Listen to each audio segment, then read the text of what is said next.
Thank you for pressing start on episode 36 of Underplayed, KZUM's indie video game podcast. Today we have two secret games, followed by a review of our featured game, Mighty Number 9.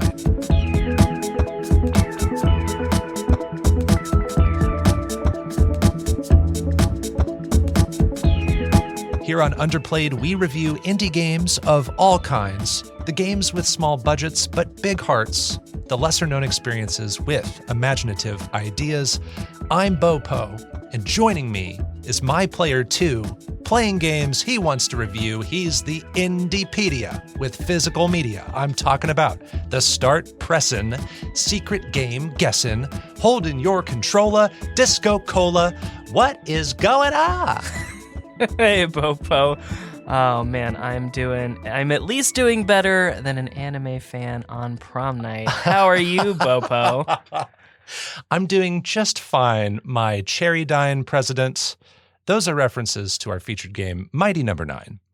And, usually we would just say, that is a reference to our featured game, such and such, and then maybe move on to a few other topics. But we have something to share about Mighty Number 9. Mighty Number 9 will be our 100th game overall to be reviewed on Underplayed. How crazy is that? Yeah, for better or worse, we have played collectively 100 games, which means individually we've played at least 67. Yes. That doesn't count like jealous games. Is that the math? That's the math, baby. Oh, is that true? Oh, yeah, because each season we each play 20 games. Yes. And this is season 4, and Yes. this is episode 3 of season 4. Yes. That makes sense. Yeah. So right now we're at 97. Yep. Your secret game will be 98. Mine will be 99. Mighty Number 9 will be 100. Yeah, So for better or worse. there we go. And one thing that helped Mighty Number 9 get that slot is our very first episode in season 1. We covered 2 featured games. Yes. So in that first episode, we had 4 games. So the numbering's always been a little weird since then, but that's how the cards fell. And, it had to be a game. So it's Mighty Number 9. It had to be a game. That is the minimum requirement to be on Underplayed. Be a game. Be a game. And be indie. But yeah, Mighty Number 9 will be Mighty Number 100 for our total games played. I also wanted to pass along some updates on a few upcoming indie games we've mentioned in the past. And I think both of these we've just briefly mentioned. But they're just some updates I saw on Twitter recently. And by the time this episode releases, this will be old news. This will be way outdated. But we're saying it at some point. Not everybody keeps up with the Twitter verse as much as we do. Exactly. The first one is a game called Shoo Me Come Home. It's from the developer Some Humble Onion. And Shoo Me Come Home, I saw on Twitter recently, made a post that due to copyright stuff, had to change their name of their game, which is unfortunate. So the new name for Shoo Me Come Home will be Smushy Come Home. And this is a game I played during Steam Next Fest. And this is basically just a 3D platformer where you're going around a forest, collecting stuff, and trying to find your way home as a mushroom. So I'm still looking forward to this one. And I could tell that Some Humble Onion was maybe a little discouraged, a little, upset by the news of the copyright stuff. But I saw tons of support for the new name. And in return, Some Humble Onion was really grateful for all that support. So that was really cool to see. Yeah. Another update is that there's a game that I think you're looking forward to a little bit more than I am. Probably, yeah. It's called Another Crab's Treasure, and it's from Aggro Crab. And that game, they just, Aggro Crab made an announcement that game is delayed to 2024. They were originally looking at 2023 for that game. And this is going to be an indie Souls-like game. It's set underwater. It has an aesthetic that people aren't used to seeing with Souls-like games. But would you mind just kind of talking about what you've observed from Aggro Crab and why you're excited for Another Crab's Treasure? So their first game, Going Under, has a very interesting art style and premise, and I just kind of fell in love with at least the idea of it. I haven't played that game yet, and just been really excited to see what they do next. And it's a Souls-like where you play as a crab and you can steal things to put on your back and steal other things to use as weapons. And I think playing as a combat crab sounds kind of fun. Yeah. And he's also kind of cute. So there's that dichotomy of two different worlds coming together, you know? Yeah, I love those weird combinations that no one else thinks of. And in these Souls-like games, you're looking for armor, you're looking for weapons, and you're kind of combining the mischievous animal aspect of like Untitled Goose Game with that, where you're stealing the things, like you said. You're taking those things, slapping them on your back, and that's your armor. So that's really fun. And we saw this, I think, first in a showcase. I can't remember which one. It might have been Nintendo Indie World. I think so. Something like that. But yeah, I'm looking forward to this, at least a little bit. I want to see more. And it's certainly interesting following Aggro Crab on Twitter because they're funny. They are hilarious. Yeah, we had one day where we were like, oh, maybe A little too far. But yeah, we love following them on Twitter for sure. So basically, really recently, and this ties into the game we featured a couple episodes ago, they were pretending to be the Cult of the Lamb people. Yeah, and this was in response to the whole like blue check mark debacle where you can the whole Twitter thing where everybody was afraid that the verified accounts would be copied and that people would, pretend to be other people. Which is exactly what happened. That's what happened. And so to make light of that situation, Aggro Crab's over here pretending to be Massive Monster, changing their profile picture to be the lamb from Cult of the Lamb. Like looks just like identical. Yeah. The only difference is just the username. You can tell if you pay attention to that. But then they had some interaction with Massive Monster. They went back and forth. Like it was hard to tell what was joking, what was going a little bit too far. But then they ended up changing it like 2 or 3 days later. Yeah. And I think overall it was just, a fun little jab, fun little funsy times. I think everybody, for the most part, had fun.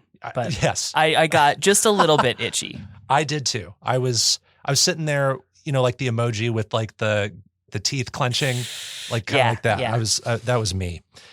But anyway, those are a few updates on some games that we've mentioned before that we thought were worth sharing. We will now move on to our secret games. Secret games. Secret games. I know you're playing without me. Secret games.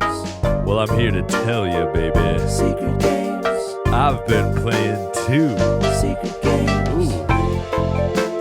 In Secret Games, we each reveal a game we've been playing in secret, and then we review that game. I don't know what DiscoCola has played the past few weeks. He doesn't know what I've played the past few weeks. We save this reveal for this very moment when we're recording. Why do we do the secret? It's just kind of a novelty for us, selfishly. It's just kind of fun.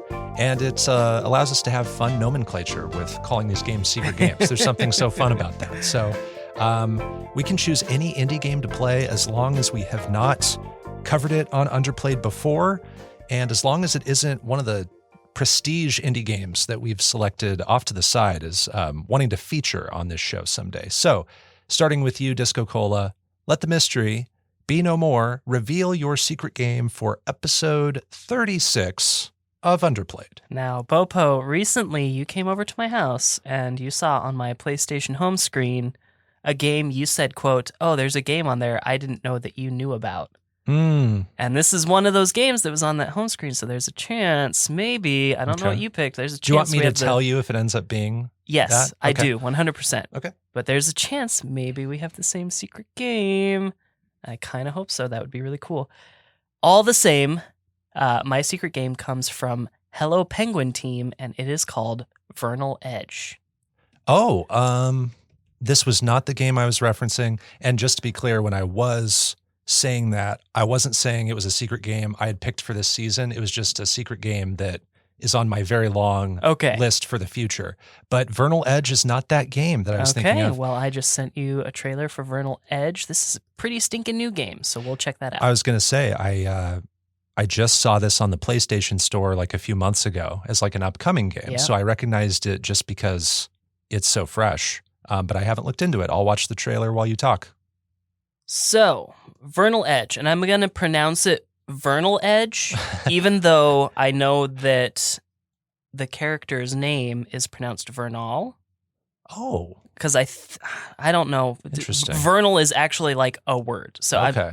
I'm just going to stick with Vernal Edge. And then for the second word, I'm going to pronounce that as edge, just so you know. Yes. I I'm know proud that's of a you. little. I know that's a little experimental. I'm proud of but, you. Okay, but, thank you. All the same. Vernal Edge is a combat-focused Metroidvania-ish game with, if I may borrow a term I've seen a lot recently, tough as nails, fights, and platforming challenges. So I'm going to read the Steam synopsis for the story part here. Welcome to the kingdom of Harakat. Years ago, the land took to the sky, becoming a mysterious series of floating islands where the power-hungry Church of Aloe now rules with an iron fist. Enter Vernal, a young woman bent on finding her estranged father.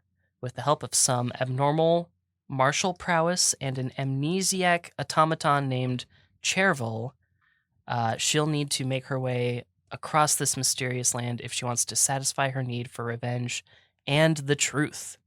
Take control of Vernal in this beautiful pixel art Metroidvania, unravel the secrets of her past and the mysteries of Harakat as you battle your way through the Broken Kingdom.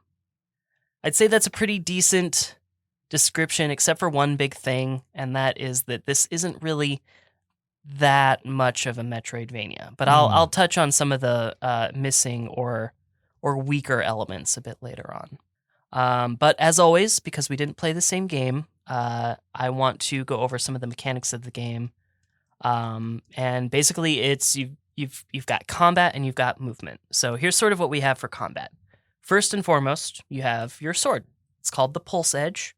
You swing it, it make the baddies go owie, and you can charge it up for more damage, and that charge will sometimes perform a shield break. Okay. Is that like holding a button? Yeah. Okay. It's Mega Man charge. Nice. Hollow Knight charge. There's the synergy. The things. There actually is more synergy. I should at the top actually I need to put a disclaimer. Both of the games I'm talking about today, I have backed through Kickstarter. Oh, cool. That's the biggest synergy? That is the synergy here. That's awesome. Other than like their platformers. Okay. Too. But cool. That is the synergy here. But I will say with Vernal Edge that I frequently forgot that I backed it and only remembered when I would get update emails, which were actually not very often. So it's not like I'm not blinded by this huge anticipation of this game. Yeah. So just putting that out there. Right. I didn't release one day and you go, oh, let me try that. Right. Yeah. And I'm not just like eagerly anticipating this either. Like I'm not blinded by this just like love for something that I funded. So at least in this case. Got it. So we have our sword. You also have access to spells. These are your magical attacks and sort of where your ranged options come from. You can equip up to 4 at any given time, and each one that you use will drain your mana gauge, and your mana gauge refills over time. So I kind of found it best to use these when your enemy is vulnerable or when you're getting cornered. Then you have something called Pulse. This is another gauge that fills up as you deal damage to enemies.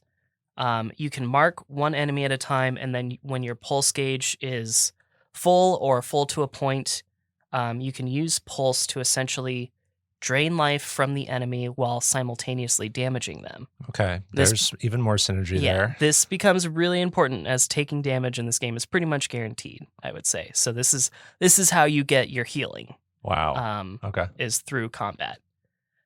Many enemies will be able to become stunned. Some will require a bit of a guard break first, and this is where that charge attack kind of comes in. If an enemy has some sort of guard, it will be signified on their life bar by a bluish orb. Once their final orb is broken, the enemy will become stunned, and this is your window to sort of wail on the enemy while their guard rebuilds. So I'm going to move on now to movement mechanics, and in my opinion, where the game really, really shines. So when you start the game, all you can do is jump and attack. But pretty much right away, you gain access to something called a memory, and that memory is called dash. And this is your dash. All new movements come in the form of memories, and these can be collected throughout levels by exploring or doing side tasks or purchasing from merchants or by completing other in-level challenges, often platforming challenges. Some of these memories can be equipped at no cost, such as your dash or your aerial upcharge attack, and so many more. These are generally like stage traversal abilities that become sort of mandatory to explore certain areas. Other memories do have a cost associated with them, and these memories that have a cost are things that might increase money drops or give you like this special reversal counterattack move in battle, just the less mandatory stuff. So you have to sort of manage which memories are the most important to you and your play style based on how much memory you have. And you can increase the maximum equipable memories by finding memory points throughout levels.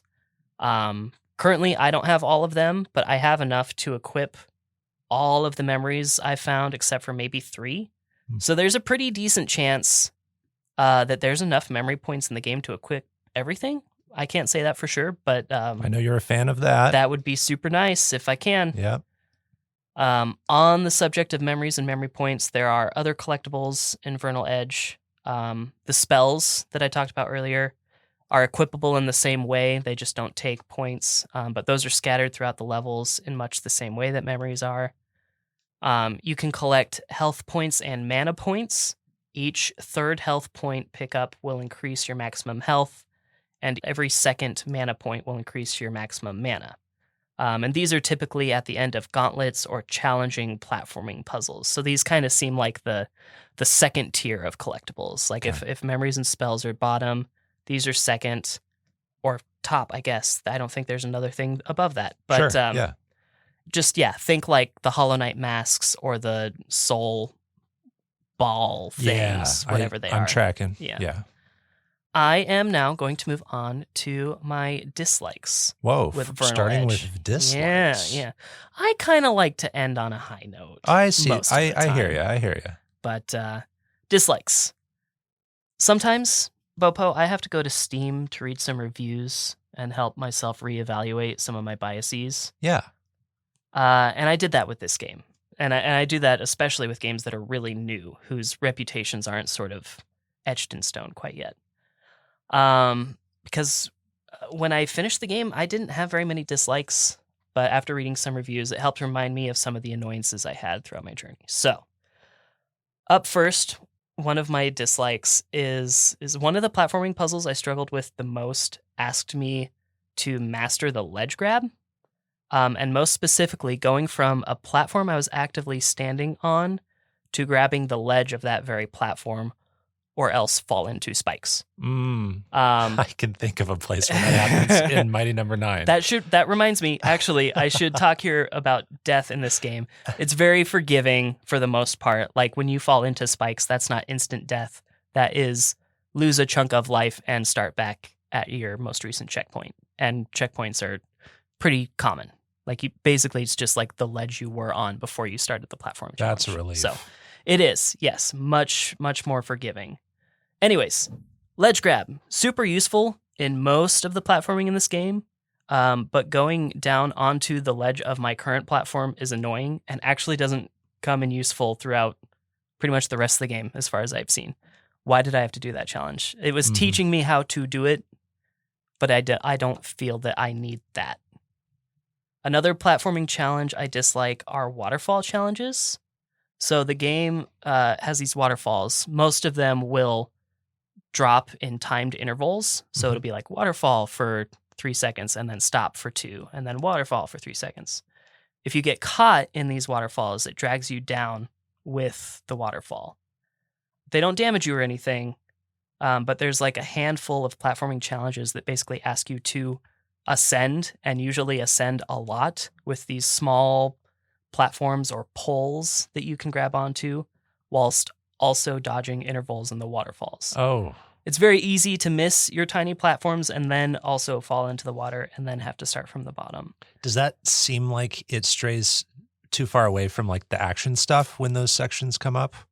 No, because it's asking you to really test your mettle with all of the different movement options you have. Yeah. And a lot of the movement options you have offer great aerial recovery.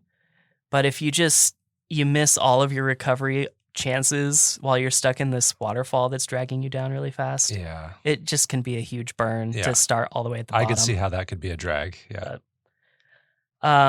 There are minor enemies that appear multiple times throughout the game. Some of them I just dread fighting in general. That's less a dislike and more of just like, I don't want to deal with you right now because you are an annoying enemy type. It's just like had these enemies on a game that's mostly focused on platforming, I think. But there's like a small enemy variety. Like there's not a ton of minor enemies that you get to fight in general. There's 13 or 14 maybe. Okay. It doesn't bother me too much because in this world I feel like it makes sense that there aren't a ton, but it can make the game feel really samey when you're in these mandatory waves of enemies that you have to fight before you can progress. It doesn't bother me too much, but it will definitely bother others a lot more. And there was an opportunity here to just have more enemy types, I think. Mm-hmm. Like the minor enemies, I think bosses have way too much HP, but more than anything, there are a few bosses that deal way, way too much damage. Like some bosses can kill you in 3 hits and then do that very quickly even. Yeah. And I feel this creates an unnecessarily stressful experience with some of the boss fights, which can be a bit of a shame because I think Vernal's full moveset is incredibly badass and enjoyable to do in combat. But the biggest dislike I have is a lack of direction. Like at many points I can become lost or not know where to go. Now, if this were a more traditional Metroidvania, that would probably be fine because in a traditional Metroidvania, your current abilities would only give you access to certain sections of the map, and that whole map is connected. So you only have so many places to probe and check. Mm-hmm. That's not the case here in Vernal Edge. You have to travel on the airship to each different island and explore the island on its own. It can be really annoying. Like you gain access to most of the map pretty much right away. Okay. So that can be annoying. Like you always know what your main objective is. You always know what you need to go find. You just don't know where to find it. So it can be annoying to hop from island to island essentially every time you unlock a new movement ability. Yeah, because I like going in a Metroidvania, having that map I can open, and it's all cohesive. It's the whole map in the game.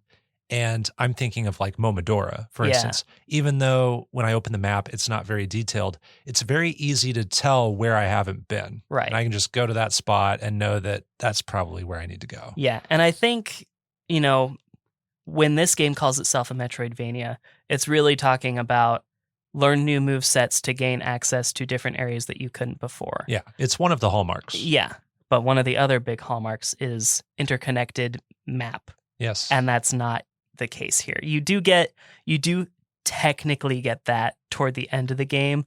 But the part that connects everything is a drag, and I hate being there. So it does tick that box, but not really. I think the one thing that could possibly fix that is on the screen where you're selecting islands. If it gave you like a completion percentage per island. Oh yeah, I think that would be useful. I love when games do that. Yeah, Spyro does. Yes. Yeah. And how old is Spyro? Oh my God, how old is that? Like 25 years, I think. Yeah, something like that. Oh my God. Okay. Anyways, but that really does it. That does it for my notable dislikes. There's a couple other small annoyances, but I'm going to move on to my likes, and that is pretty much everything else about this game. Good. When I wasn't struggling to find where to go, I was always having fun. The movement mechanics in this game feel so good and so fluid. And then the order that you receive these abilities in is also appropriate and fun.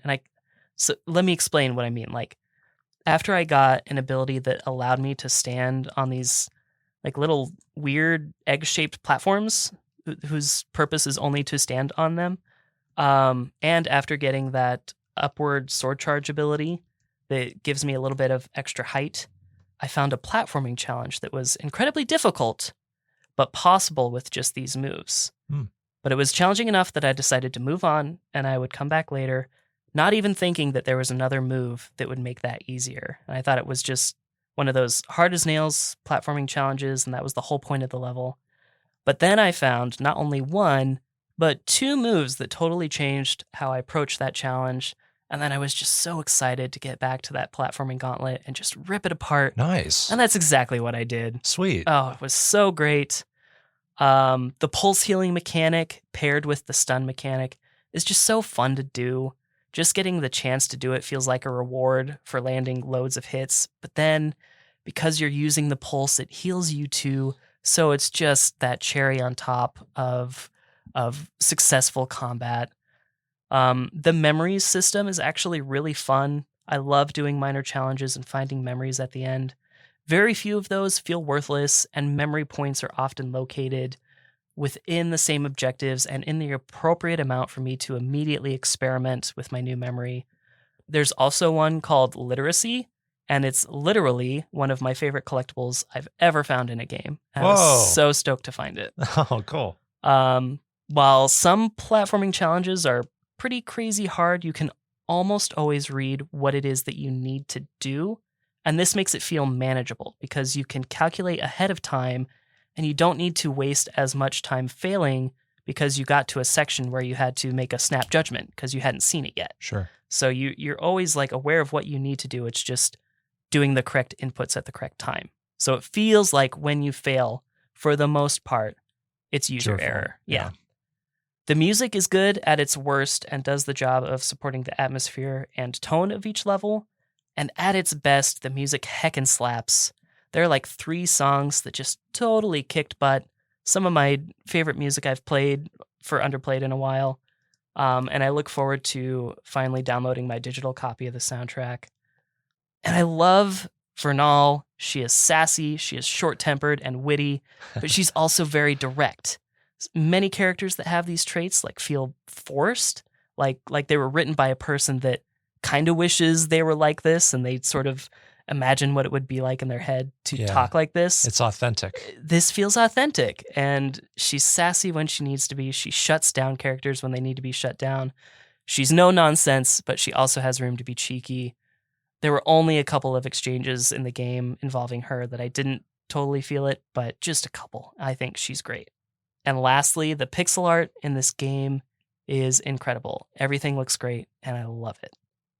Vernal Edge is a game that is beautiful to observe, that also masters movement and momentum. True and hardcore Metroidvania fans will not find what they're looking for in Vernal Edge, as it misses some of the primary traits of the genre, so I wouldn't recommend it to Metroidvania fans as a Metroidvania, but I would recommend it as a fun platformer with a lot of Metroidvania elements and incredible movement. This game appeals to me on a foundational level with very few complaints, and my complaint of feeling lost would even be a non-issue if I had loads of time, because I don't mind re-exploring each level to find where I need to go. Just whenever I'm there, I love exploring and just playing the platforming. It feels so good. If you like fast-paced platformers and or beautiful pixel art, I would consider this game a must, personally, and I'm excited to do everything in this game except for maybe the hard mode. I want to give Vernal Edge a 9.0 out of 10. Oh, that's what I would have guessed. Nice. Based on how enthusiastic you were. Awesome. Wow. I saw this again. I just saw this show up on the PlayStation like upcoming games list and didn't really look into it beyond that. But hey, another 2023 game that we've covered in this season by you. So nice job keeping up on the latest games. You said there wasn't a lot of enemy variety. Do you ever have to change up your strategies a lot or like do different stances or things like that to deal with different enemies? Have to is a strong word. I would say no. No, you don't not have forced to. No, there might be an advantage to switching things up a little bit. Here and there. Yeah, maybe. And then there's moves that I had that I didn't end up using at all, but I found out were pretty useful in certain situations. Yeah. But I think if there's one sticking point that this game would have for you, Bopo, specifically is that the combat is a little bit samey and one note. Yeah. So I could see that being a complaint of yours. I can didn't get tired mind of it. that pretty easily. Yeah. That was a complaint I had with Cult of the Lamb. Yeah. Like that was one of my big ones, big complaints with like the dungeon stuff. I didn't mind it so much just because it felt so great to move as Vernal all the time because of all of those great movement mechanics. But I think if there was one thing you would dislike about the game and would be a sticking point, it would be that.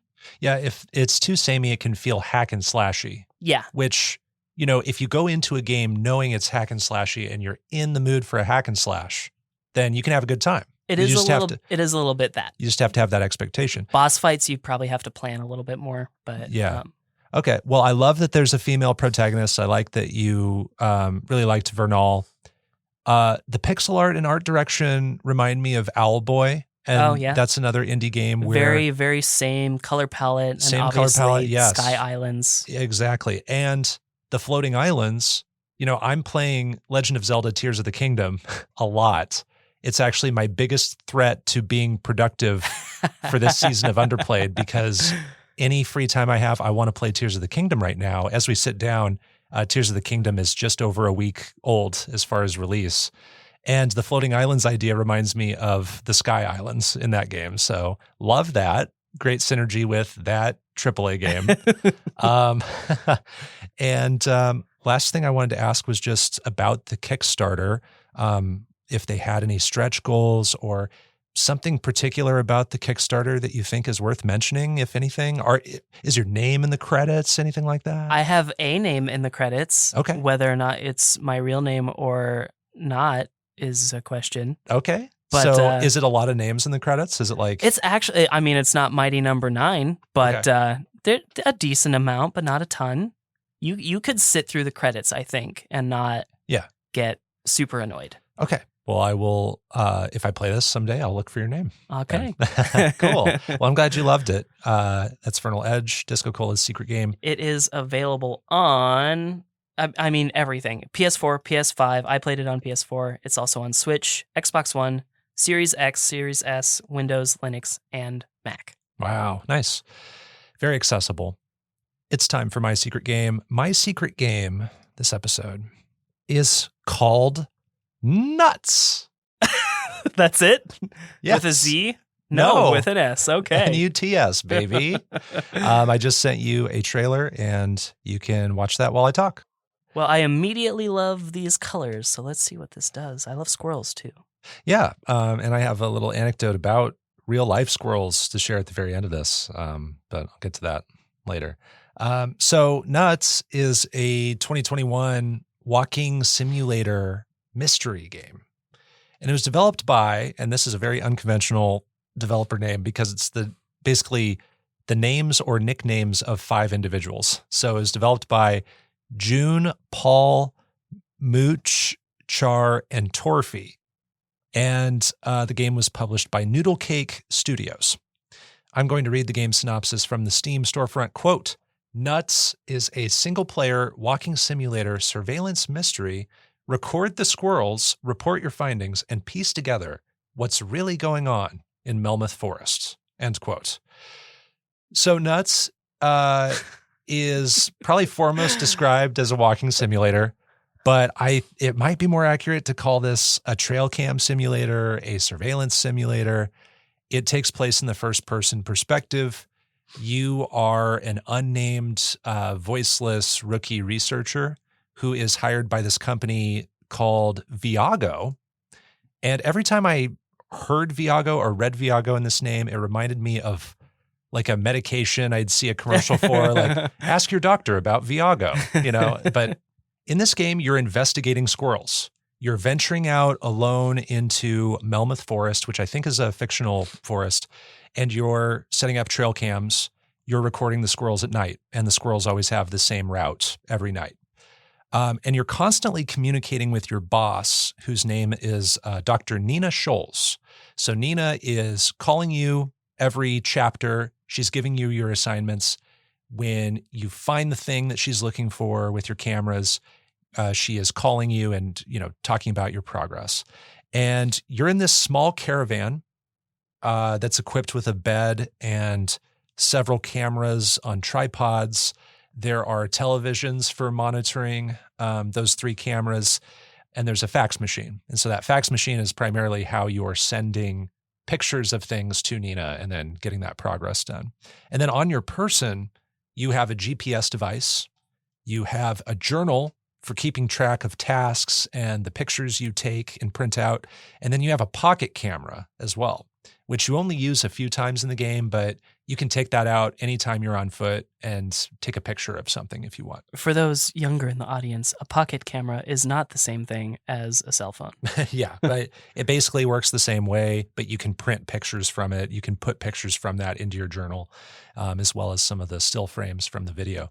But the game has 6 chapters, and most of the chapters involve a gameplay loop that looks like this. So you start the chapter, and it will say day 1, and it is daytime. And you fax Nina to let her know you're ready to work. It's time to start working. And Nina will call you on the phone and tell you about your mission, and then faxes you a brief of info about the squirrels that you're watching. And then you walk outside of your caravan and you pick up your cameras and you use your GPS device to find whatever starting point Nina is describing to you. Usually it's like a tree where squirrels have been spotted, and then you set up the cameras near and around that tree in different angles. Then you walk back to your caravan once you have all your cameras in whatever orientation you want. You walk up to your recording equipment and you hit the record button.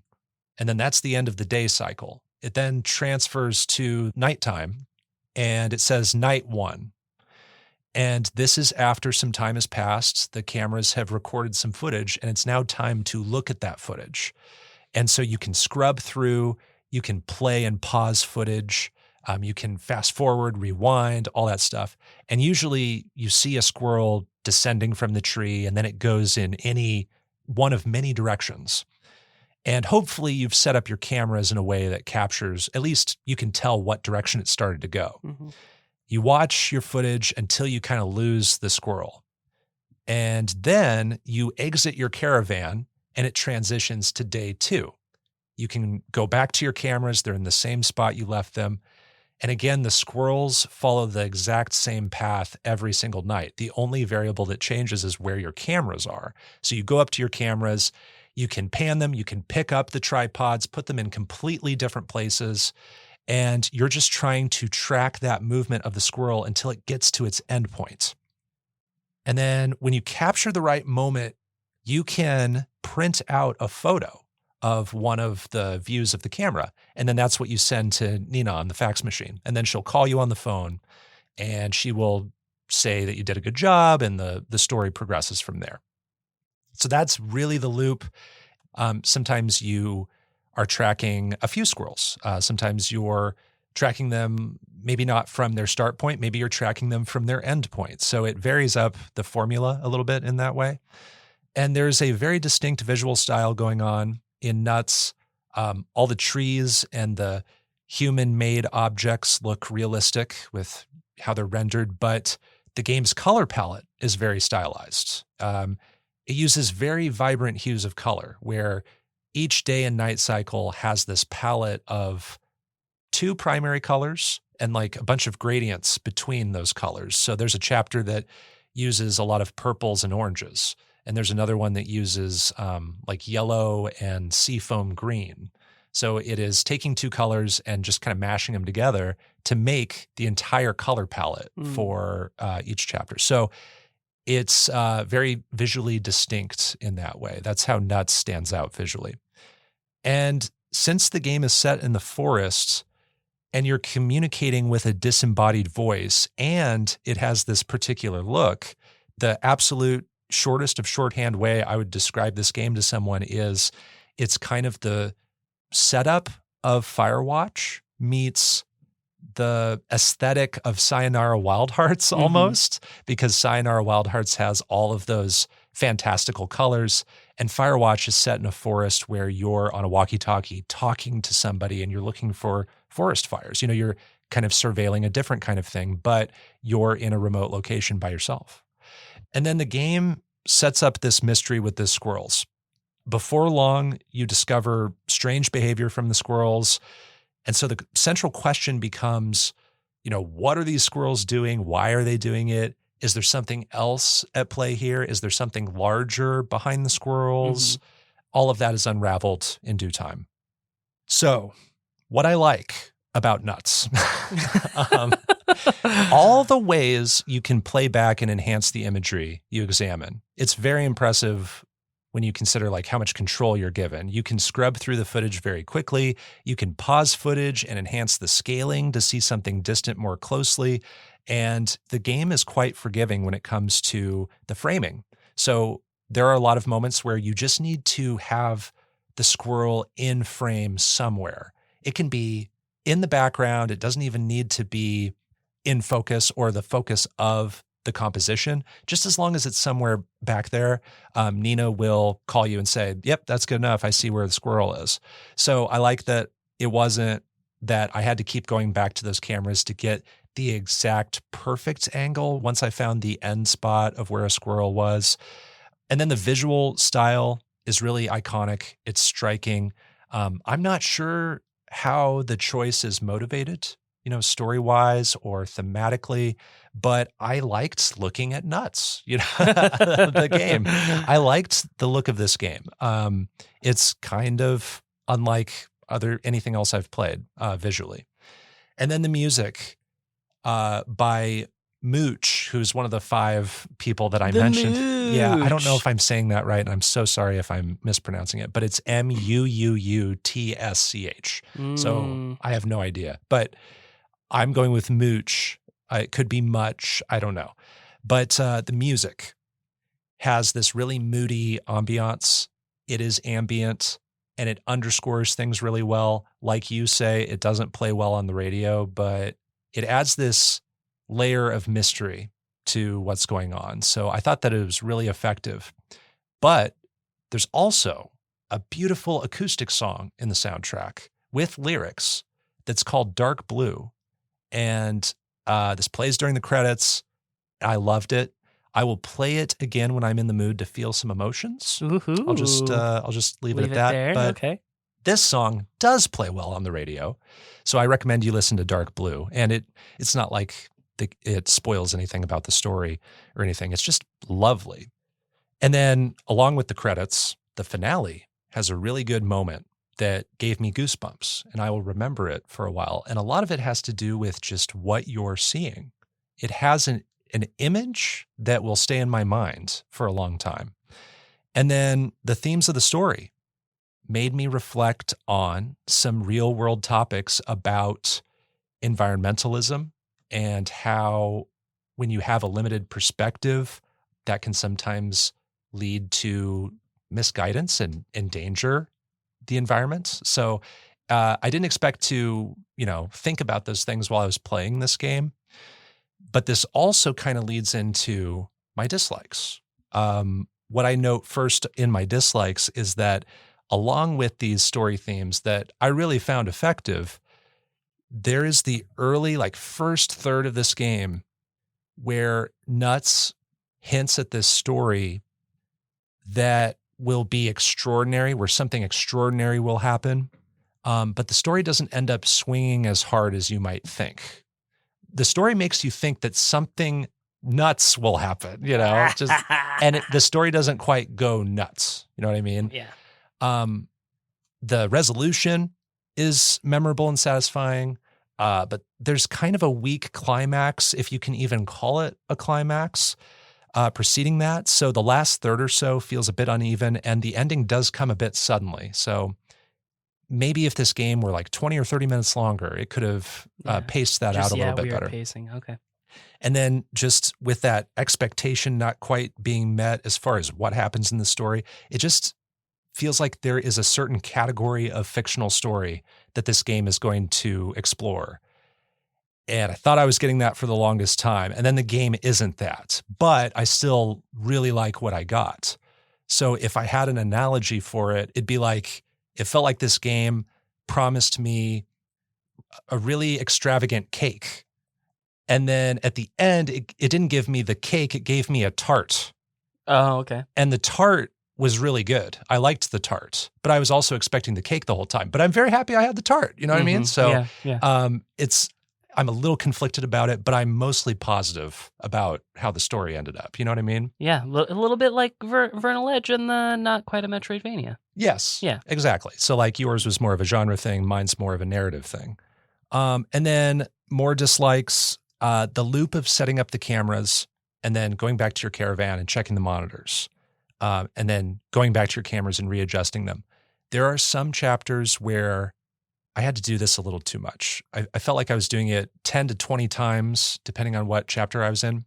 And once you get up to like 10, it starts to feel repetitive. Sometimes I would miss the angle just a little bit. And that meant I had to pan them or reposition them slightly to get that little hint I need of which corner the squirrel rounded. And so it felt like I was spending a lot of time making these minor adjustments just to make a little progress. Yeah. And then also there are some chapters where movement is tedious. I'm thinking of chapter 4, where you're in like a swamp bog-like area and there's water. And anytime you're in the water, it slows you down. And so that's even more time you're spending walking back and forth from your caravan. So, and then another thing is I wish the protagonist talked. When Nina calls you on the phone, it's just Nina talking, and it sounds like she is just giving this soliloquy, this monologue, and it just can sound a little stilted. So this is one area where the game doesn't quite meet the level of narrative immersion that Firewatch has. Because in Firewatch, your protagonist is talking. The person the protagonist is talking to is talking. There's a great two-sided conversation. And I found that really immersive when I first played that game, I don't know how many years ago. And so that's not happening in this game. So Nina's voice acting is great. I like listening to Nina, but it's just a little odd when you pick up the phone and it's just her talking by herself. Right. But overall, nuts good. That's good. This is a good game that I really enjoyed discovering. And it is a game with a simpler story than it lets on, but there are important lessons to take away from it. So without any spoilers, it, made me think about ignorance. We say that ignorance is bliss, but this game made me think about how ignorance isn't always bliss. Ignorance can be presumption.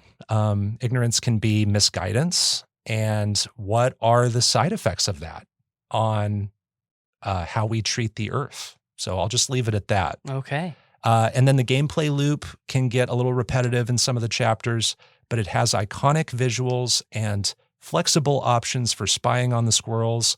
And there are some aha moments in this game that I think are really, truly worthwhile. So I'm going to give Nuts an 8 out of 10. Heckers, that's even higher than I guessed. Yes. And it's playable on PC, which is where I played it, Mac, Nintendo Switch, and iOS, I think through Apple Arcade. Rock on. Okay, so Nuts. I love the iconic imagery. That's my jam.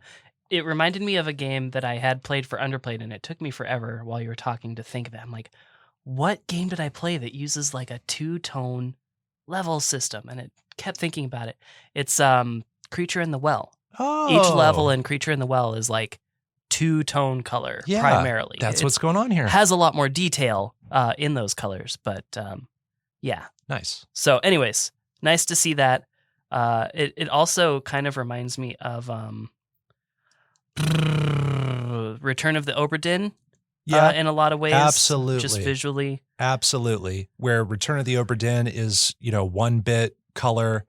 This is, barely more color than that. And the shadows in Return of the Obra Dinn, there's a great contrast between whatever the brightest color is in that color palette and the shadows, because it is just dark, and that's how you discover the detail in Return of the Obra Dinn is what is shaded, what is not. Yeah. So I'm seeing that's what my brain went to first. I do have 2 questions, and I guess they're both kind of related. Can you stray from like your immediate task to observe somewhere that isn't necessarily guaranteed to see a squirrel? Like if you had a hunch and you're like, I wonder if the squirrels go over here. If they're following the same path every night, could you go over there and set up your camera and just like speed run a solution on accident? Yes. And some of my favorite moments in this game were when I had my 3 cameras.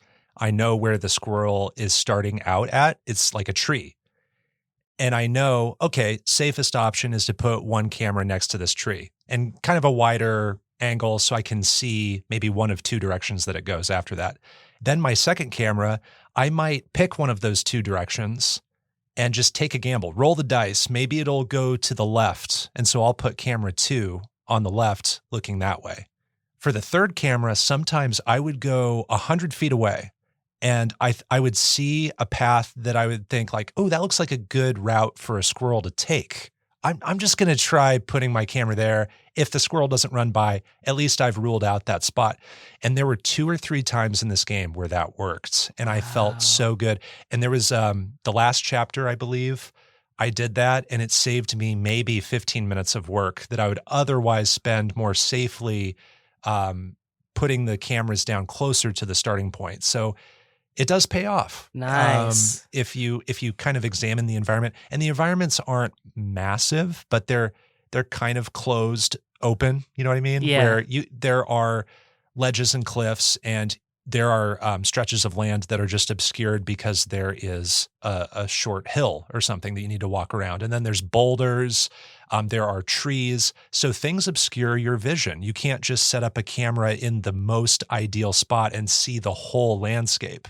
That's where the repositioning and the placement of 3 different cameras comes into play. You need to try different things, and sometimes being more experimental pays off. That's awesome. So it's not like necessarily progression, incremental based progression. Like you can get lucky with it. Wow. Yeah. And there were some times where I was just poking around the environment and I'd see like a little cave entrance that was hidden. And I'd go, oh, what's in there? And I'd go in there and there was sitting on the floor a stash of acorns. I go, oh, this must be where one of the squirrels in this chapter ends up. This is their nest. Nice. And I was right. I just needed to progress through the chapter more to get to the part where I'm chasing that squirrel. You know what I mean? Yeah. So if you dig around, take an extra 10 minutes at the start of a chapter, you can look around and find some of the places that you would otherwise eventually find doing it the quote unquote like traditional, normal way. Yeah.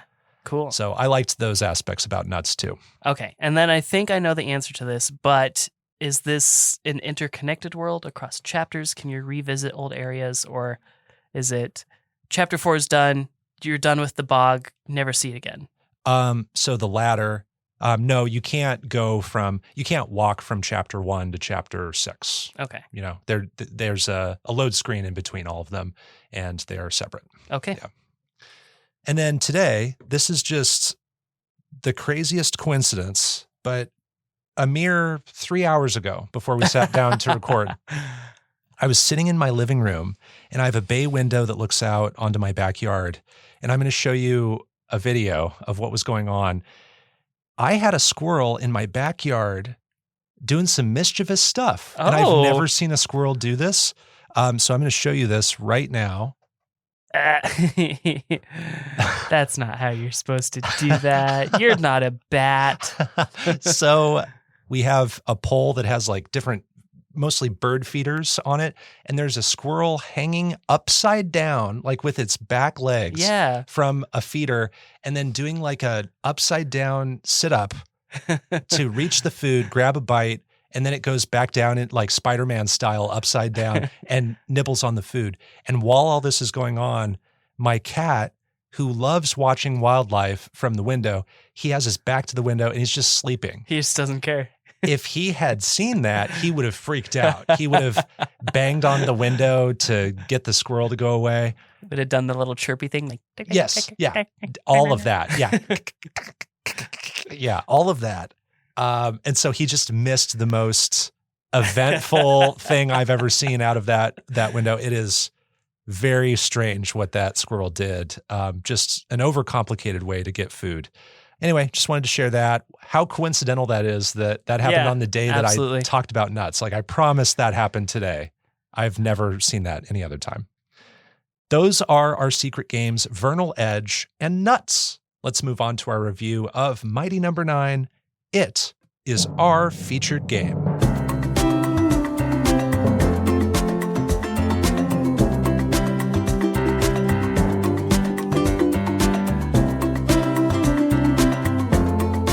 So Mighty Number 9 is a 2016 action platformer developed by Concept with Inti Creates. It was published by Deep Silver. The game synopsis from the Steam storefront reads, quote, Mighty Number 9 is a 2D side-scrolling action game that takes the best elements from 8 and 16-bit classics that you know and love and transforms them with modern tech, fresh mechanics, and fan input into something fresh and amazing. What could go wrong? End quote. Just kidding. It doesn't say what could go wrong. I added that. I thought so. I added that. I just thought that would be funny to add that. So Mighty Number 9, we'll just say it up top. Mighty Number 9 is a Mega Man-like, basically. Yeah. Yep. So if you know Mega Man, you kind of already know what this will look like, but it looks more modern graphics. And we're going to talk about some of these developers who worked on it.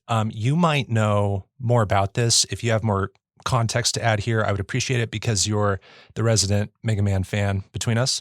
So Concept, as I understand it, is actually now known as Level 5 Concept, but at the time they were just Concept. Okay. And this is the Japanese development studio founded by Keiji Inafune. Yes. And Inafune started at Capcom and worked on a lot of the early Mega Man games. He is given the title of the father of Mega Man. Okay, that's helpful to know.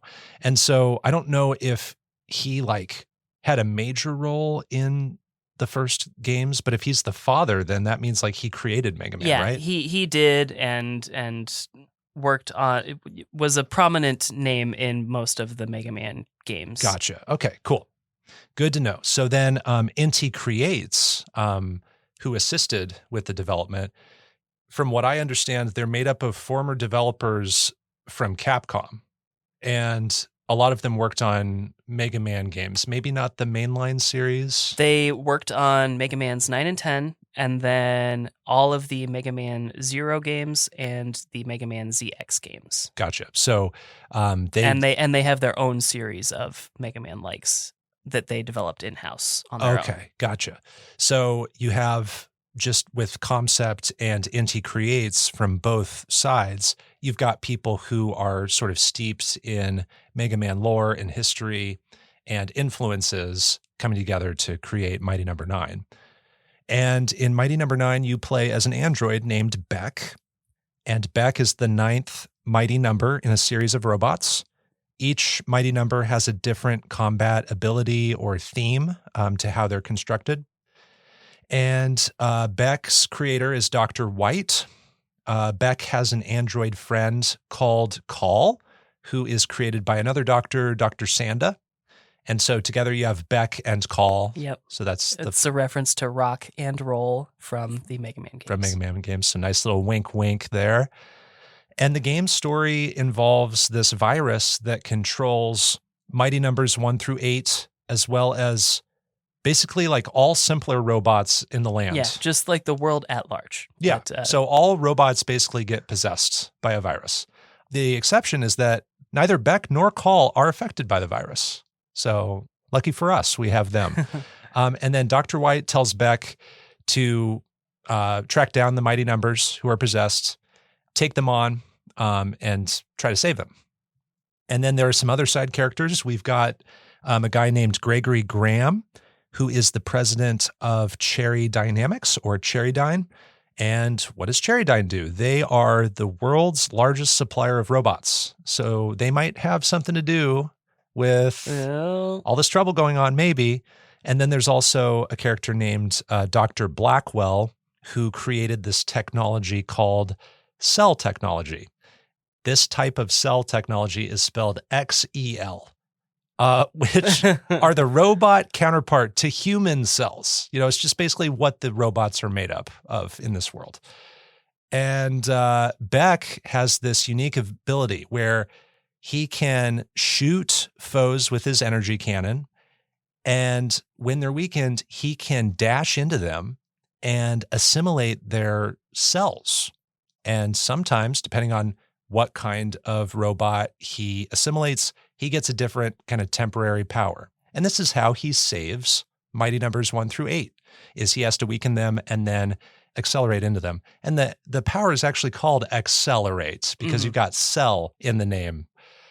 So when you weaken normal enemies in this game, like the smaller ones in all the stages, and Beck dashes into them, the enemies can be one of 4 colors. So if you accelerate into a red enemy, it will increase your attack power for a short amount of time. If you accelerate into a yellow enemy, it will increase your defense. Green enemies increase your speed. And then there are blue enemies, and those don't have an immediate effect, but if you accelerate enough of those, it builds up a healing item that's kind of similar to an E-Tank from Mega Man, where you go into your pause menu, you're low on health, and you just activate it and you're healed. And then really the game is just about working your way through each stage, fighting a mighty number at the end of the stage, and breaking the virus's effects on them. And then when you save these mighty numbers, they give you a power you can use in successive levels.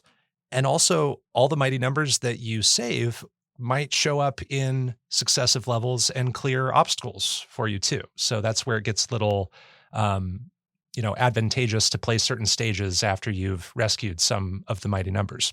So that's what I would say to set up the game. Anything else you would mention? Not at this point. So the game was kickstarted, and as we discussed, you are in the credits for this game somewhere. Yes, somewhere. Was it everybody who backed the game? Yeah, it's like over 90,000. And if you didn't like provide your name after the fact, you're just like mighty number whatever. Mighty number 10,000 or whatever. Yeah. That's funny. So yeah, according to just the Kickstarter site, there were over 67,000, but I also know they took tons of PayPal donations. And so when you add up the Kickstarter and the PayPal donations, they apparently exceeded $4 million raised for Mighty Number 9. Yes. And they had tons of stretch goals. Stretch goals where they added more stages once they reached a certain donation level, more modes to the game, more versions of the game on more platforms. And they met pretty much everything, I want to say. I think so. You even got a new playable character that you can access. Yeah. So before we talk about your involvement with Kickstarter, now to just set the stage with how much of an expert you are with these action platformers, DiscoCola, I wanted you to just tell us about your history with the Mega Man games, if you don't mind. Yeah. So I want you to, be verbose. I want you to give the full story. I want you to wax braggadocious about how long you've been playing them, how often you still play them, your collection of Mega Man paraphernalia, if you want. Okay. Maybe your history of playing the games with friends and siblings. Yeah. All that stuff. Yeah. Just paint the picture of like the Mega Man person you are. Okay. Yeah. I can try to do that in a short time. So Mega Man is not my first game, but it is basically my first game. My first games were Mario's 1 and 3, but the next game after that I played and really made an impact was Mega Man X on the Super Nintendo. To this day, even without nostalgia, remains my favorite game because it is a great game. Yeah. Bar none. It is. Yeah. That's one I played as a kid too. And I don't think I ever mastered it, but it was one of my favorite games growing up. And I definitely know why it's your favorite game. Yeah. Absolutely. I didn't dig deep into Mega Man for a long time. The next Mega Man game I got was Mega Man X4, and I had so many other games, in between there. But I loved Mega Man X4. I still didn't understand the lore, the difference between Mega Man X and classic Mega Man. Like, one time me and my siblings found a Mega Man arcade machine at a laundromat, which, just as a side note, allegedly never came out in America, but I heckin' played it at a laundromat. Whoa. So I don't know. And but you didn't know how special that was at the time. I couldn't even read, so I didn't even understand that Proto Man was not Zero. Like, it was just the red guy. Sure. So I couldn't even read yet. But anyways, for a long time, didn't understand. As I started to get older, I was like, hey, Mega Man X and Mega Man X4 are these games that I keep playing over and over and that I love. Let me go back and play some other Mega Mans. And so I started buying all of the X series, and this was like after X7 had already come out. So I'm buying old games, used games, and this is when they're still pretty cheap with the exception of Mega Man X3. Yeah, not so much today. Not at all. And then I went back to the classic series. And then I was like, okay, this is all I need. I don't need to get into the Zero series, the design the aesthetic. Legend series. Yeah. Well, I definitely didn't want the Legend. I was very much like a 2D elitist at the time. Yeah. A snob, if you will. Yes. A total snorp hole is even appropriate to say. But eventually I was like, okay, I'll do the Zero series, even though I don't like the art style. That grew on me. It's a slippery slope. Now I have every single US released Mega Man game on every platform except for Sega Saturn's Mega Man 8. I don't have Mega Man Soccer.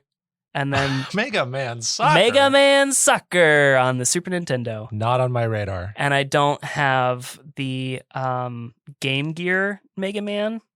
And then there's 2 DOS Mega Mans that I don't have. Okay. Other than that. So basically you're only missing obscure things. Yes. And Sega Saturn Mega Man 8, which is like $600. Oh, forget that. Forget that for the most part. So I like Mega Man. I actually haven't played all of the Battle Network Mega Mans, but I do have them and I will play them. And the Battle Network collection actually just came out like a month ago. Yeah. As we're recording this, I have not had time to start it, and I won't probably for a while. Yeah. So over the years, all the different Mega Man series, not all of them, but a vast majority of them have been collected. And there are multiple versions of all those collections. And you're saying you have all those copies for the most part, yep, right? And I do. Anytime Mega Man shows up somewhere too, just not even as a main character, we're talking about Smash Brothers games. I bought Smash Brothers and a Wii U just to play as Mega Man in Smash. So that, I hope, listener, clues you in to like how important and how momentous the announcement of Mighty Number 9 might have been to DiscoCola. Keep in mind also that this is between Mega Man 10 and Mega Man 11, which was basically the next game that was like almost 10 years. It was like 8 years, I think, between those 2 games. So was it that after Mega Man 10, we knew about Mighty Number 9 and Mega Man 11 wasn't a concept? Mega Man 11 wasn't a concept, and we actually went probably 3 or 4 years before Mighty Number 9 was even announced as a possibility. And so this is very much like a spiritual successor, you could say, to Mega Man. And so I remember, I don't know if it was a decade ago or almost a decade ago, you kickstarted this, right? And it took a few years for the game to come out after the Kickstarter happened. So can you then just talk about seeing the Kickstarter, discovering the game, backing the game, what that felt at the time? Yeah, I don't remember too much about the actual act of participating in the Kickstarter, but I was really excited about all of the stretch goals and just seeing what all we could get. And then also finding the way to best calculate how I could get all of the coolest swag within, the reasonable amount of money I could spend on it. So I backed it at a level that got me 2 copies of the game. Wow. And a cool shirt and, like the soundtrack and some other merch, but I backed it at that level, and I made it so that the copies of the game that I would get would be the ones that would be digital only, and that I would go buy all of the physical versions that would come out. To further support it and, just to complete the collection. Just to complete the collection. So makes sense. And then is that shirt that you got, is that what you're wearing the shirt right now? Yeah. I'm looking at it. Yes. So you still have the shirt. I do. It's a very high quality shirt. This is not like a screen print. This is nice. Yeah, it's like embedded in there. Yeah, absolutely. And it's basically the shirt is gray. It's got kind of like a more muted color scheme, but it's got a lot of the mighty numbers, it looks like. Yeah, all of them are on there. All of them are on there. Okay, sweet. Yeah, I love this shirt. However, this Kickstarter does have an unfortunate and tumultuous reputation, and I was even affected by this. a lot of the things didn't materialize. They took a long time to materialize the things that did. Yeah. And that's just all aside from people's perception of the game itself, which has not got the best reputation on its own. The part that affected me the most is that one of the copies of the game that I selected was the 3DS copy, which And they was never made it. They never made it. It was going to Dang. be a digital only. Oh.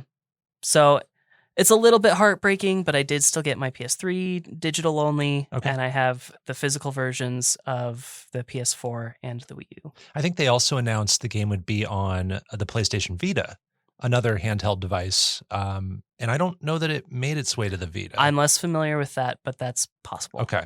So important piece there is that this game was backed by a lot of people, and a lot of people had high expectations for Very, this. yes. Because of the talent making the game, the people that you would want to have make the game, are making the game. Yeah. And they backed it thinking, expecting that they would get all these bonuses on time, that the game would be great.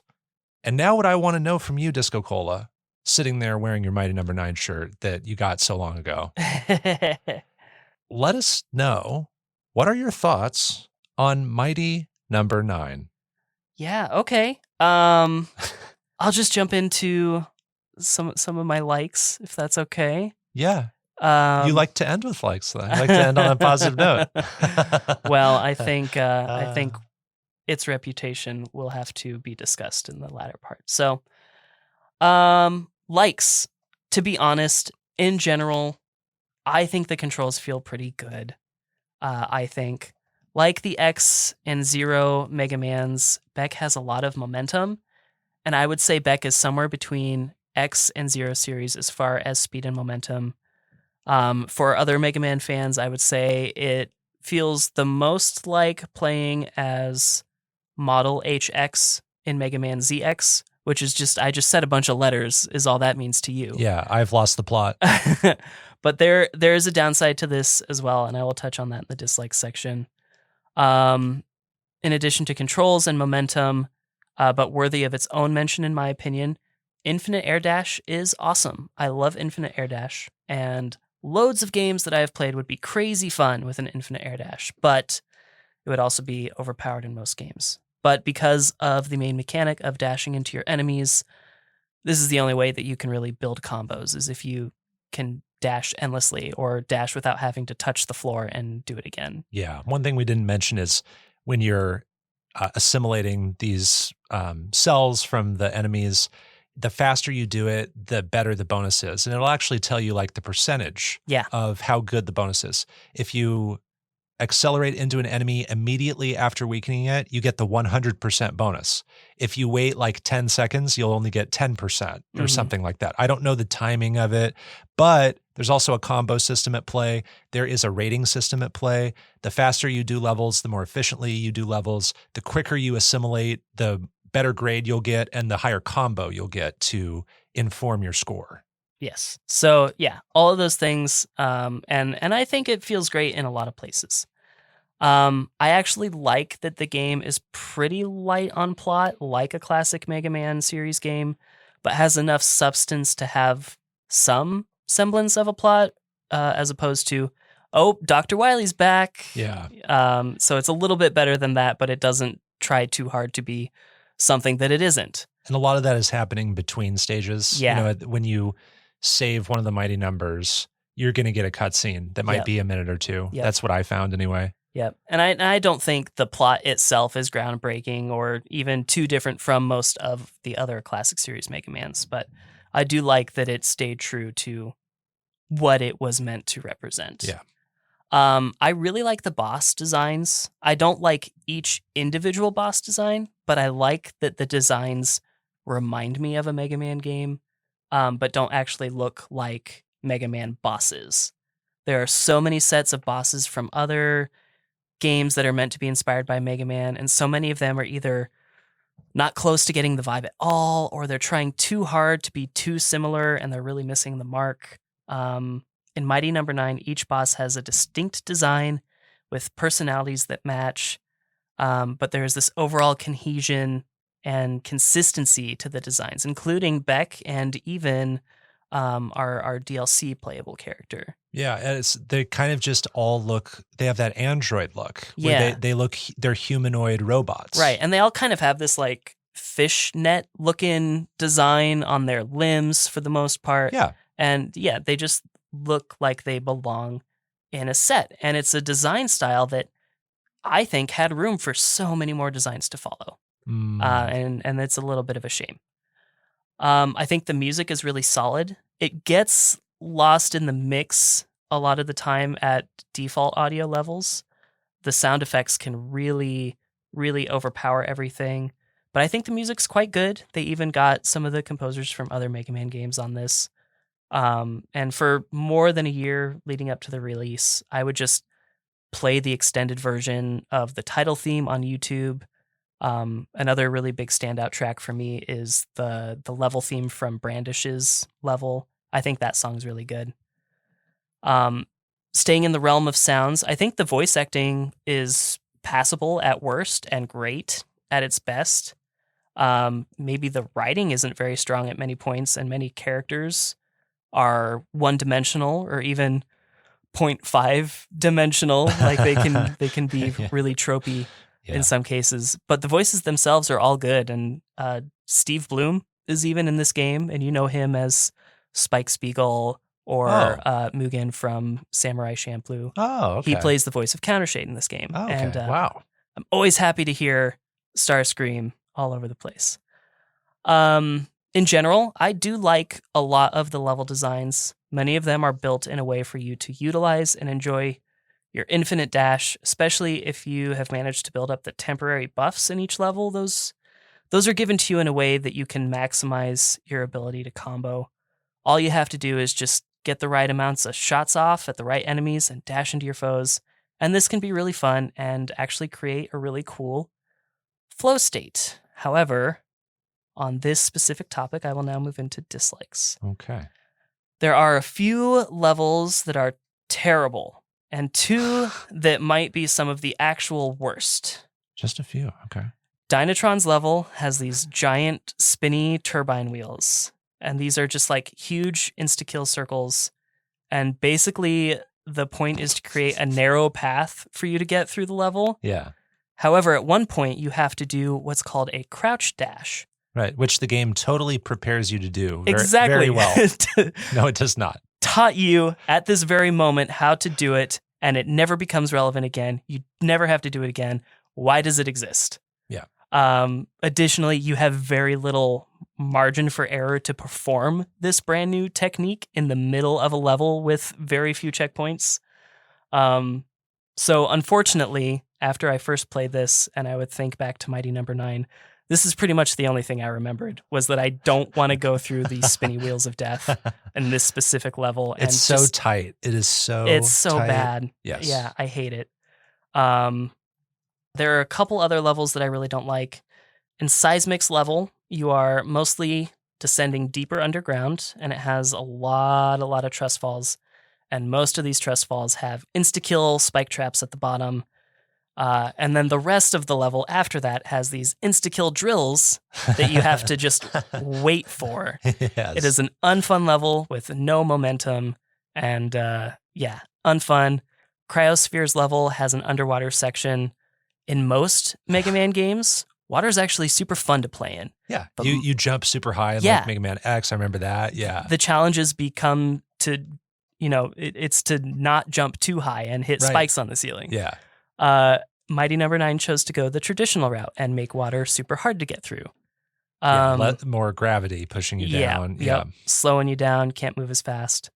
Countershade's level tries to do something new, but I just didn't like it. I don't know if it's good design or bad design. Is this the one where you're getting sniped? Yeah. And you see the laser? Yeah. It was hard to know don't how like. much of that there was left because it kept repeating the maps over and over. Yeah. And I got to the third run through of the same maps and I'm going, how many times do I have to do this? Because I'm losing tons of health. Yeah. And I'm worried about getting through, and I had to restart that one a couple times. Yeah. So I don't know if it's good or bad design. I just don't like it.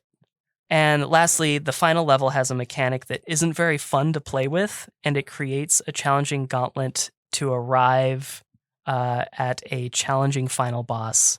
It's not Gates Laboratory from Mega Man X6 bad, but it's still pretty heckin' close.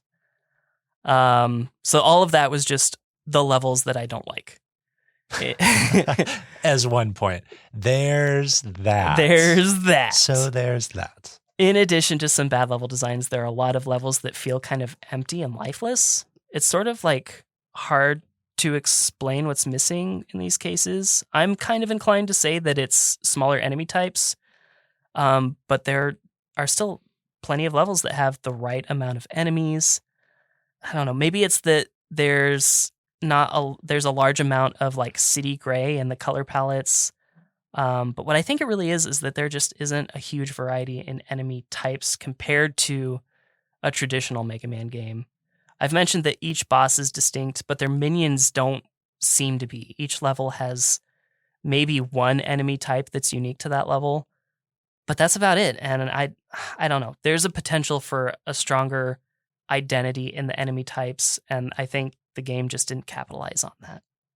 I think the temporary buffs are good buffs, and they feel good when you get them. However, for first-timers, and gosh, hell, even for third, fourth, and maybe even fifth-timers in this game, death is a given in this game.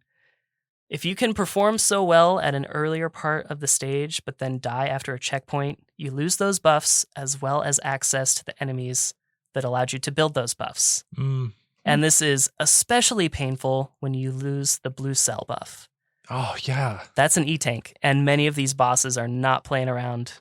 Yeah. Yes, it's an incentive to be cautious and careful navigating the level, but when you have Dinah's spinny death wheels and Seismic's trust falls, the only thing that can save your E-Tank in those levels is muscle memory and just regular memory. Yeah, so you know how when you pause the game, you see the percentage progress of building up one of those healing things through the blue accelerations? I never did the math on, first of all, it took me a long time to figure out that that's what that was. Yeah. Because I didn't know what the blue was doing. Yeah. So there's that. But I never did the math of like, how many enemies do I need to absorb at 100 or 90% to build up one of those? But there was a time when I checked how far I was, and it was like 90%, and then I lost it. I lost it all because I died. Yeah. You know? Yep. It's a real pain. I rarely died to like enemy attacks. It was almost always terrain. So losing those buffs afterward, after dying to terrain trap, is just salt in the wound, especially with the blue ones, because I needed those most of the time.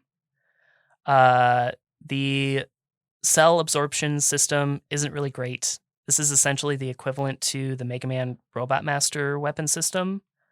One thing it did do that Mega Man fans wanted forever was for your body to actually change and resemble the defeated boss. People would draw like fan art of what that would look like for previous Mega Man games. And they did eventually do this in Mega Man 11. But Mighty No. 9 did it, and it was cool visually. But the UI system that it integrates into this is terrible. Totally. You can swap through each form, but it's tedious and horrible to do. You do get to assign 3 different buttons to a quick change selected form. But when you're playing on PlayStation like I did, these buttons are on disparate parts of the controller that aren't related to each other at all. And why is it a sub menu? Mega Man games, the vertical menu, Mega Man games have an incredible pause menu because everything you need is organized and present on one screen. It's one button press. Yes. With Mighty No. 9, it is a sub-screen selection of the pause menu. I know. Make it front and center, and then put AV settings and quit options in a sub-screen of the weapon screen. And there's a quick select menu, but it's like a vertical list. Yeah. If you need the last one in the list, you have to click it 7 times or whatever it is to get to it. It's not. And sometimes you're in the middle of a fight, and it's so stressful. Yeah, absolutely. And I would often accidentally press reset to default button because in my head, the reset to default button is the accept changes button or just unpause. You're pressing like the equivalence of triangle to do the switch on PlayStation. It's bad. And it'd take me like 20 or 45 seconds to just switch what my weapon selection settings would be. Yeah, so I didn't play this on PlayStation like you. I played it on PC, but I used a gamepad because that's what they strongly suggest. And that's what I always main with when I'm on PC if I can. Yeah. So I know that struggle. To add to the cell absorption complaint, most of these weapons actually aren't very good. There's only 2 or 3 good ones, and then one really great one. That's not really rare for a Mega Man game either. A lot of weapons can just go unused. But in most cases, each weapon is good, at least really good at dispatching one boss, if for nothing else in the entire game. But we've got weapons like the one you get from Seismic that can't even do that, and the boss that it is supposed to be weak to that weapon is actually a lot harder than most of the other bosses. Yeah. So you have this useless weapon against a powerful enemy, and that's a burn. Is that the shock one? That's you turn into a bulldozer. Oh, that's right. Yeah. Yes. Total garbage weapon. Yeah. There are a few other small things that annoy me here and there, but nothing really worth mentioning. But the last thing I do dislike about this game is its reputation, honestly. I think that this game got a really bad rap. I know I just went off on it for a little bit. But I think this game gets a bad rap, and not always for the reasons it deserves. Because this game had Inafune involved, and because this game got so much money through the Kickstarter campaign, botched as that campaign may have been, and because this game was set to come out during one of the longest Mega Man droughts ever, people put this game on a really, really high pedestal before it was released. And that's not to say that there aren't things that couldn't be improved. There definitely are. But if I take this game in a vacuum and compare what it does to other Mega Man games, it accomplishes a lot of the same things. Ultimately, Mighty No. 9 is a Mega Man-like, and for better or worse, does a lot of the things that Mega Man games do. Mighty No. 9 just happened to have many of those frustrating bits all in the same game, at a time when people were expecting perfection. This game has a few really big pain points, and that is often enough to keep me from the urge to turn it on. That being said, this second time through playing it, I did find myself having a lot more fun than the first time I played it. Oh. And when I could get into those combo grooves, I was actually really enjoying myself. And I found myself getting into those grooves way more frequently. When I think of other Mega Man likes, it still doesn't quite beat out Azure Strike or Gunvolt, or maybe even Shovel Knight, if you consider Shovel Knight a Mega Man like. But I think I would still rather play this than Metagal, and possibly even some of my least favorite Mega Mans. I might play this over. It's not even close to a perfect game, but I think its reputation isn't totally justified, and it especially does not deserve to be delisted from storefronts. Oh, I didn't know that happened. It's not on PlayStation anymore. Oh, really? Yeah. Oh my gosh. So you have to buy the physical to play it on PlayStation? Yeah. Oh, you can buy it on Steam. Yes. I know that. I just bought it for like $2 on Steam a few months ago. I was very thankful that there was a 90% sale on it. But awesome. Wow. So yeah, I'm going to give, and I'm actually going to decrease my score from when I came from in. a 10 to a 9.5. I'm going to give Mighty No. 9 a 6.5 out of 10. Okay. So an overall, mostly positive score from DiscoCola. Mostly. I am ready for you to tear this apart, because I know you probably had an Into the Breach time. You know, I think this is sort of an inverse of Into the Breach for us, where I'm in a bag on this game, DiscoCola. I'm ready for it. And it's no offense, nothing personal. Obviously, we're only talking about the game. I do not judge you for giving it a score of 6.5 or anything. And I think it was really interesting how you talked about how you see this game in the context of, you know, looking outside of all the drama with the Kickstarter stuff and the high expectations. If we just look at the game as it was made and maybe go a bit beyond that and compare it to Mega Man titles that are older, it's interesting that you bring up, no Mega Man game is perfect. Maybe Mega Man X is perfect. Yes, Mega Man X is perfect. But other Mega Man games have their weaknesses, and they're just sort of all coincidentally in this game. They're just piling up a bit more in this game. So I think that's an interesting way to look at it. But part of my critique of this game is looking at the expectations, the I am looking at it through that lens a little bit of like, this game raised $4 million and where did that go? And a lot of it is, like you said, the creative decision stuff. I don't think at a certain point it matters how much money it made. It should not make some of these decisions. But then also, they could have invested a lot into this game to make it something special. And so my overall thoughts are basically that this game is a letdown and it is frustrating to play. And it could have been so much more than what it is. I will start with what I liked. I have a few likes with this game. The mighty numbers helping you in the stages by appearing and removing the obstacles, that's a really fun, inspired idea. And it's not just that you go to these stages and you're hunting them down and you're eradicating them because they're just too far gone. You're saving them. I like that. That's kind of hopeful. It makes the story a little bit more dynamic.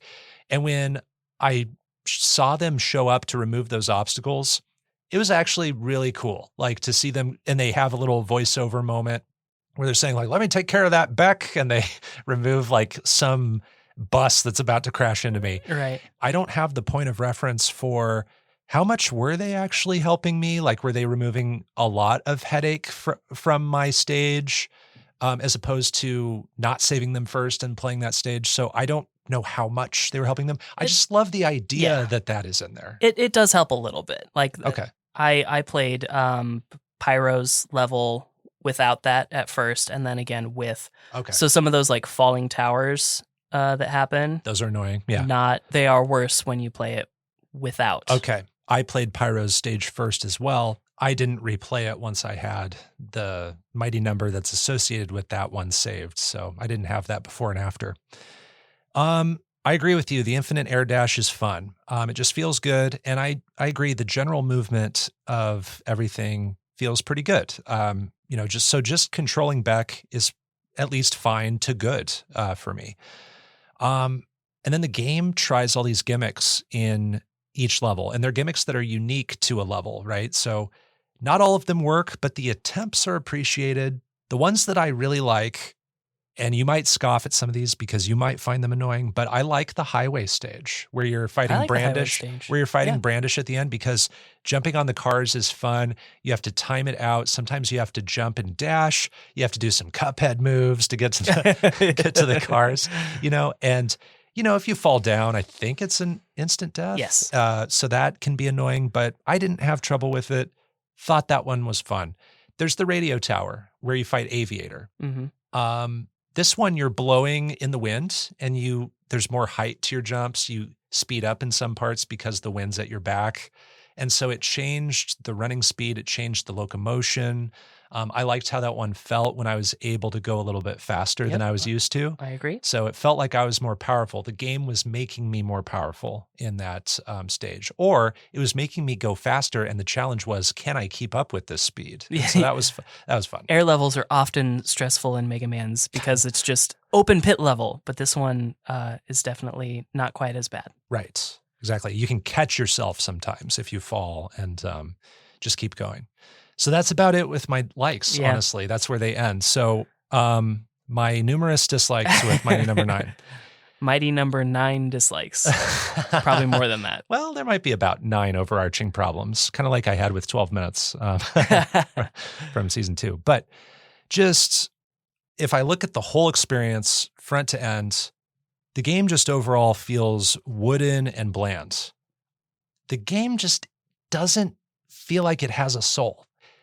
Like, where is the verve in this game? Where's the joy in this game? I don't feel the joy. I don't feel the energy, the vigor that this game should have. Yeah. It has some great character designs. It has, a lighthearted plot.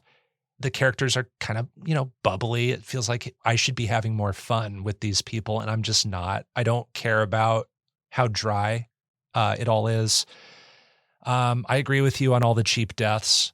A lot of this stuff, it's going to be like there's a echo in this room because I have a lot of the same notes that you had. So like the cheap deaths, the falling towers and Pyro stage, that was the first stage I played. So I was thinking, oh man, are all the stages going to have something like this that I don't see coming that's a cheap death? And a lot of them did have that. Yeah.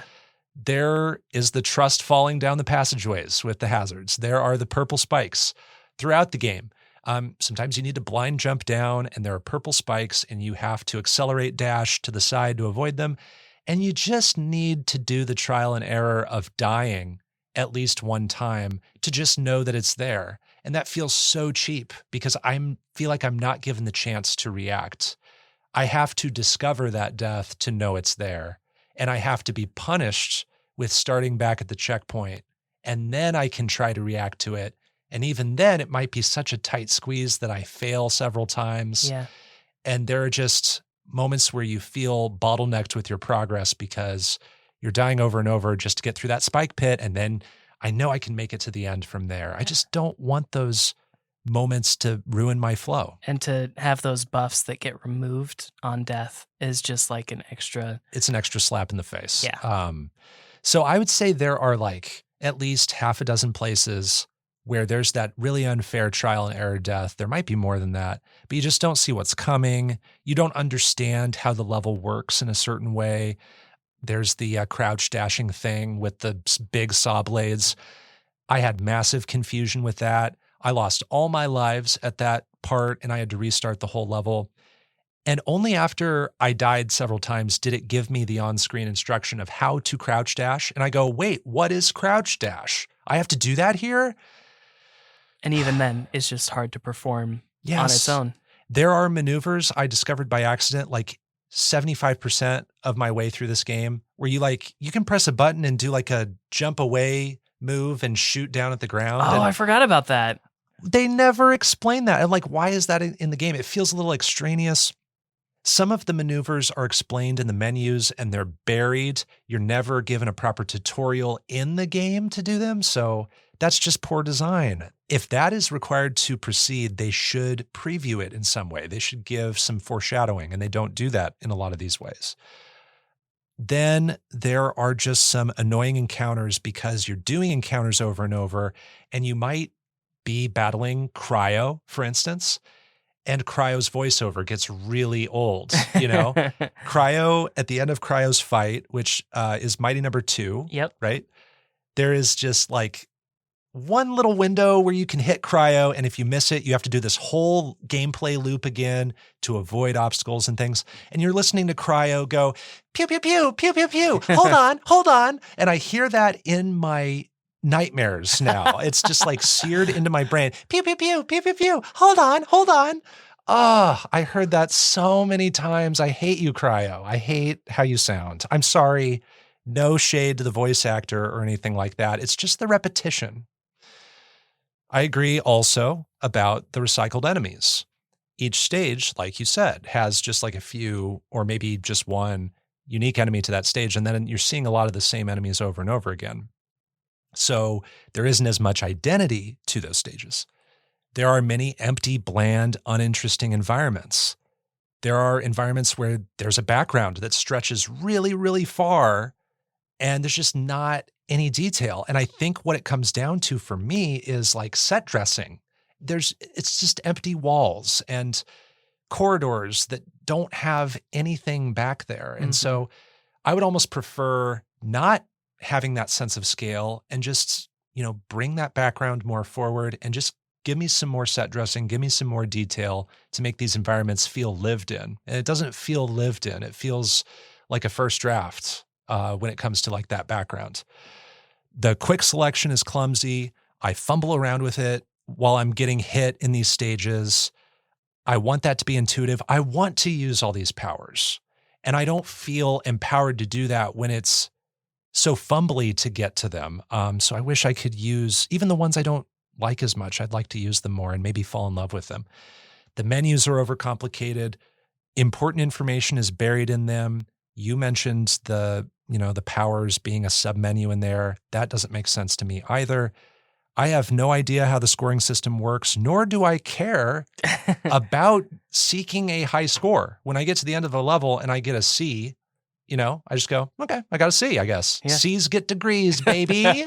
I'm moving on. I don't care about getting a B or an A. I don't know what the ramifications are. I don't know if it's just for my own satisfaction. Is that it? Yeah, pretty much. And There's then- other Mega Man games that do the same thing, but often you're rewarded.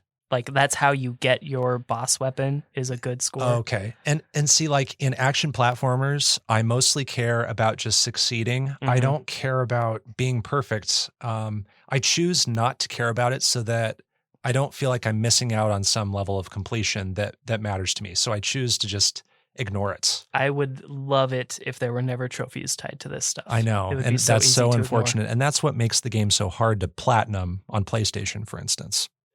The absorption bonuses are a little mysterious. I can't figure out how quickly my absorption affects how long the bonus will last.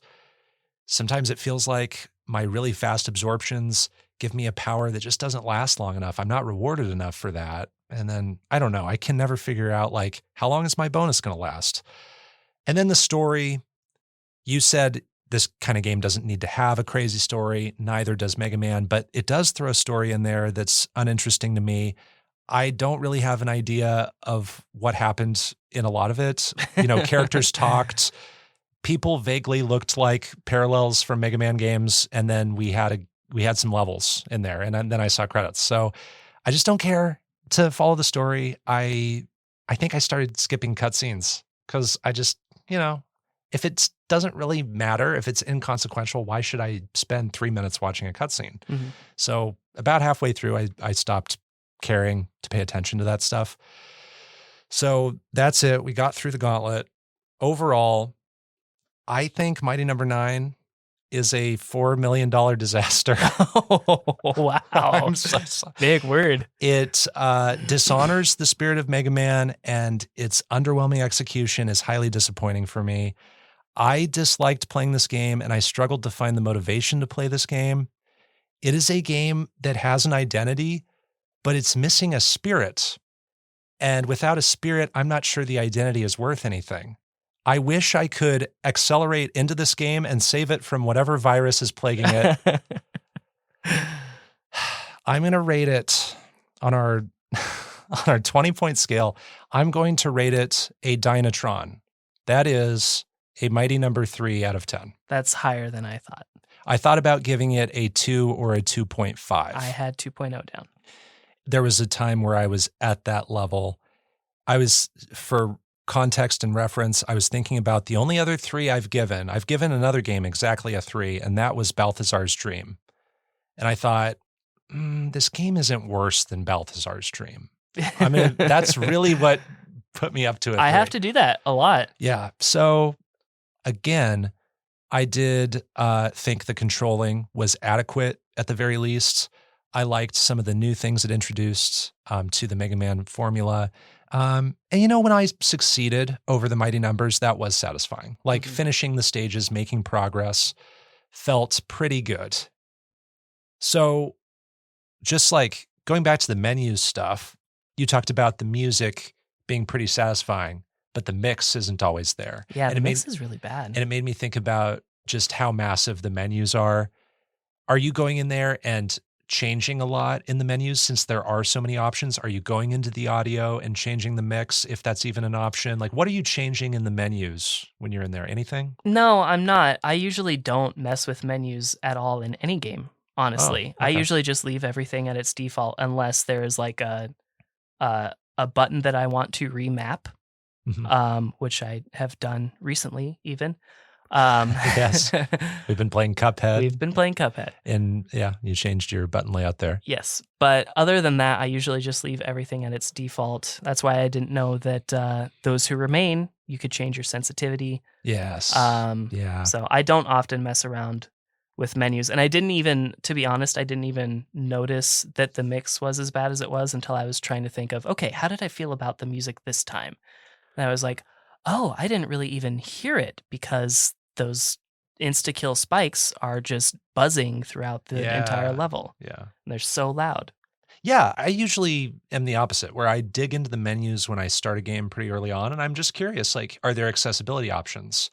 Are there subtitles I can toggle on? Those kinds of things. And I think with this game, I paused it once, and I was overwhelmed. And I just unpaused and kept going. I was like, I don't want to figure all that out. It is a lot. And so I didn't adjust audio or anything kind of minor like that. what I found out way late is that you can activate 9 lives if you're playing on just the normal mode, which I was. I don't know if it's deactivated on harder difficulties, but that's how I was able to beat the final boss, is activating those 9 lives, because that last stage is very long. And even after activating the 9 lives, I beat the final boss when I had no lives left. Like it said 0 lives. Yeah. So I was itching. I was itching quite a bit. And to pass, like just to make sure I got the game done on time, I did look up a video of the final boss. I did too, and learned a trick that I didn't perform the first time. Okay. Yeah. Because I feel like if I hadn't seen someone who's a little bit better than me, I would have had to restart the level maybe 2 or 3 times just to learn all the patterns. So I did that just to be able to finish, and I'm glad I did. And it still took me like all 9 of my lives that I saved up to that point. It is hard. It is. It's a very hard boss, and that's, other than Dinah's spitty wheels, that's the other thing that I would remember when I would think back to my first playthrough of Mighty Number 9, was that the final boss was really hard, and it took me a really long time. And I wasn't even playing the game at my house. So I was just like, there's just all these compounded weird feelings. I think I'd only just gotten the PS4 like a week or 2 before I even played that. Well, anything else about Mighty Number 9? No, I am glad that Beck is still not dead. I think there's nothing wrong with Beck, and he still exists in some Inti Creates games. And I think he's in good hands there, because Inti Creates makes really great games, and especially really great Mega Man likes. And this is not the last we've heard from Beck, in fact. Yeah. Their other games have these crossover characters. We might talk about more of those in the future. Like if you play some of them for secret games, who knows? We will. Yes, we will talk about more of these. I will. Beck will return. I like at the end of the credits. Okay, well, thank you so much for bringing your Mega Man expertise. This was really educational for me. You know, you've told me a lot of these things before, but I think this is the first time I got it all in one place, and it's helpful to get that context and to have that expertise. Well, and it's just words unless you have like a reason to care. Like you're just supporting your friend by like, oh yeah, I'm so happy for you, Disco. Good job. Yeah, I'm glad we had like a good game to share all that stuff on. That is our review of Mighty Number 9. You can play it on PC, Mac, Linux, Wii U, PlayStation 3, PlayStation 4, Xbox 360, and Xbox One. But some of those only physically. DiscoCola rated it a 6.5. I rated it a 3. That's the end of this episode of Underplayed. You can find more of our episodes at kzum.org/underplayed and on common podcast services like Spotify or Apple Podcasts. Our music was composed by Jack Rodenberg. Our art comes from Onimochi. Underplayed is on Twitter at UnderplayedPod. You can find me on Twitter at Bopo. That's BO_PO. And check out that same handle, Bopo, on the GG app, where you can see my game lists like all the games I've beaten in 2023. You can see all the games from this year. At this current moment, I've beaten, I think, like 30 games. Oh my God. So I will keep adding to that list. That's its own season of Underplayed. And I am at DiscoCola on Twitter, Twitch, as well as the GG app. Mostly. And also check out at Underplayed Podcast on Twitch, because we have started streaming occasionally on Twitch. Yeah. As a duo. If the archive is still available when you hear this episode, you can see us playing Cuphead. It won't be, but okay, never mind. I'm saving the videos anyways, and we will hold on to those. We will use them in ways, I'm sure. Yeah. Next time, we will have 2 more secret games to review, and our featured game will be Super Hot. Super Hot, a first-person shooter developed by Super Hot Team. Until then, everyone, keep on playing.